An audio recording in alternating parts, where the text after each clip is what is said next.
Assalamualaikum warahmatullahi wabarakatuh. Apa kabar anak-anak sekalian? Semoga semuanya senantiasa diberikan kesehatan dan juga tetap semangat untuk belajar meskipun dari rumah. Kali ini materi yang akan saya jelaskan adalah tentang gerak tari berdasarkan ruang, waktu, dan tenaga. Mari bersama-sama kita mempelajari materi ini.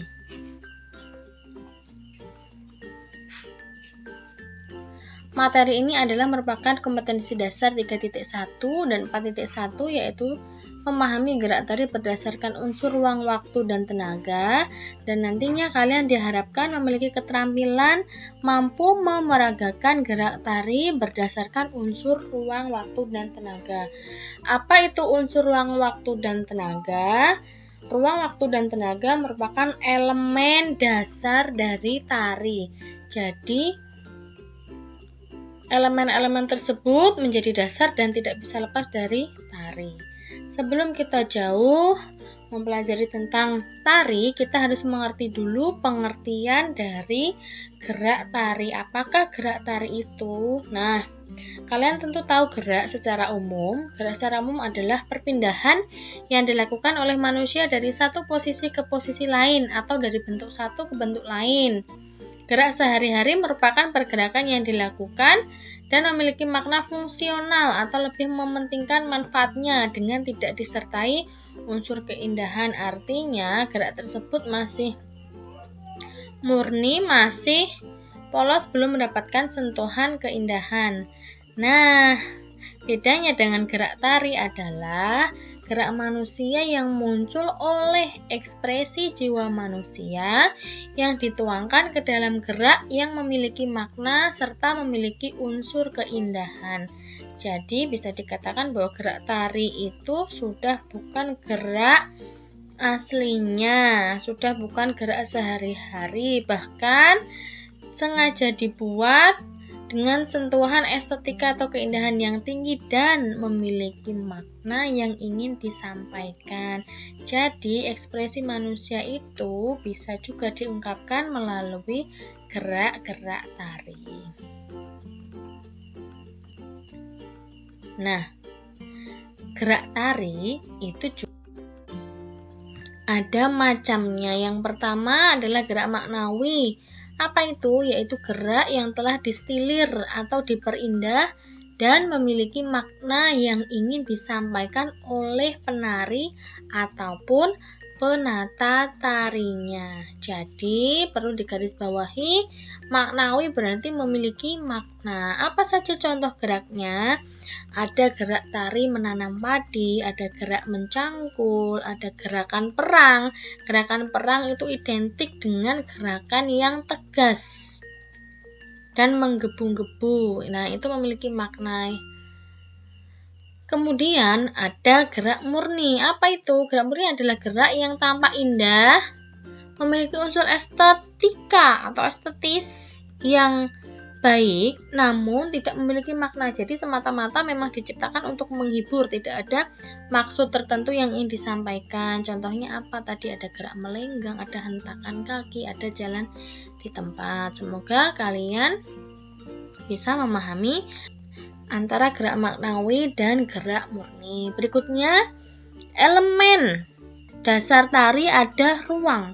Apa itu ruang? Ruang di dalam tari itu adalah tempat yang mesti diisi oleh penari dan batas-batas jangkauan yang dapat dicapai untuk bergerak seorang penari, itu dikatakan ruang. Jadi bukan ruang kelas atau ruangan, bukan ya, tapi ruang di sini adalah tempat yang mesti diisi oleh penari. Ada dua, ruang pribadi dan ruang umum.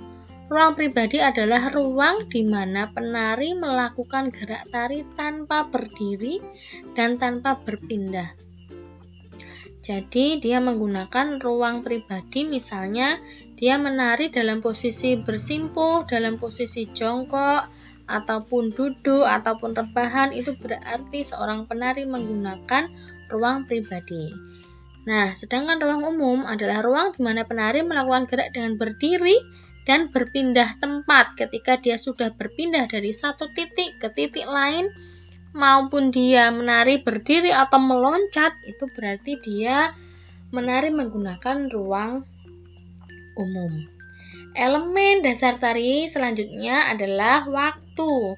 Nah, dalam waktu itu ada tempo, ada ritme, ada durasi. Ketiga tidak bisa lepas. Tempo berkaitan dengan cepat lambatnya gerak yang dilakukan, biasanya berkaitan dengan hitungan. Jadi menari itu gerakan yang dilakukan harus sesuai dengan hitungannya. Kemudian ritme merupakan pengulangan yang dilakukan menurut pola tertentu sebuah iringan. Jadi biasanya menari itu ada ritmenya. Tidak serta-merta dari depan sampai belakang ritmenya sama, tidak. Tapi naik turunnya itu sudah diatur. Kemudian durasi adalah lamanya waktu yang diperlukan untuk melakukan gerak tari. Nah, ini harus tepat. Memulai menari sampai dengan selesai. Antara hitungan dan gerakannya harus tepat, harus pas. Gerak tidak boleh mendahului iringan atau iringan selesai sebelum gerak tari selesai, itu tidak boleh. Jadi harus bersamaan dari awal sampai selesai. Nah, itu waktu. Kemudian tenaga. Menari itu membutuhkan tenaga. Meskipun menari itu terlihat lemah gemulai, tapi di dalamnya pasti ada tenaga. Nah, apa tenaga? Tenaga dalam gerak tari adalah kuantitas dan kualitas kekuatan yang dibutuhkan dalam melakukan gerak tari. Jadi tenaga itu adalah kekuatan. Yang pertama ada intensitas. Intensitas itu jumlah tenaga dalam tari yang menghasilkan tingkat ketegangan gerak. Atau bisa disimpulkan bahwa intensitas adalah seberapa sering tenaga digunakan. Kemudian aksen. Aksen merupakan tekanan yang muncul ketika gerakan dilakukan secara tiba-tiba dan kontras. Misalnya, ada bergerak, sedang menari, kemudian dia menggambarkan terkejut. Nah, dari mendayu-dayu atau dari lemah gemulai, dia kemudian menunjukkan tekanan secara tiba-tiba, merespon sesuatu yang datang secara tiba-tiba dengan gerakan yang tiba-tiba, itu namanya tekanan, gerakan yang mendadak. Begitu juga sebaliknya, dari gerakan yang menggebu-gebu tiba-tiba menjadi lambat atau pelan, itu namanya aksen. Dan yang terakhir adalah kualitas. Kualitas itu kaitannya dengan cara penyaluran tenaga. Lemah, sedang, maupun dengan tenaga yang tinggi, itu merupakan kualitas. Jadi tarian itu tidak utuh dari depan sampai belakang menggunakan tenaga yang lemah, sedang, atau tinggi terus, tidak, tapi akan dimodifikasi. Nah, setelah ini harapannya kalian mampu memeragakan gerak tari berdasarkan ruang, waktu, dan tenaga. Seperti apa? Perhatikan video berikut ini.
Semoga materi ini bermanfaat bagi kalian dan dapat kalian pahami dengan baik.